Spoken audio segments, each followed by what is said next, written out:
श्रीमद्भगवद्गीता एकादशोऽध्यायः विश्वरूपसन्दर्शनयोगः आरव श्लोकम्। पश्यादित्यान् वसून् रुद्रान् अश्विनौ मरुतस्तथा बहून्यदृष्ट पूर्वाणि पश्याश्चर्याणि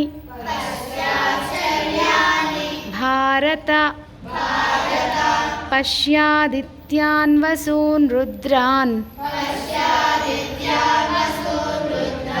अश्विनौ मरुतस्तथा बहून्यदृष्टपूर्वाणि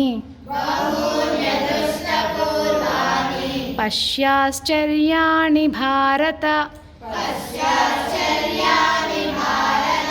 पश्यादित्यान् वसून् रुद्रान् अश्विनौ मरुतस्तथा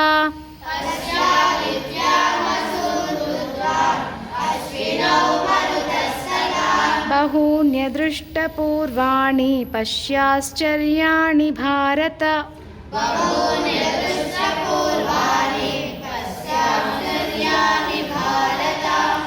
पश्यादित्यान् वसून् रुद्रान् अश्विनौ मरुतस्तथा बहून्यदृष्टपूर्वाणि पश्याश्चर्याणि भारत।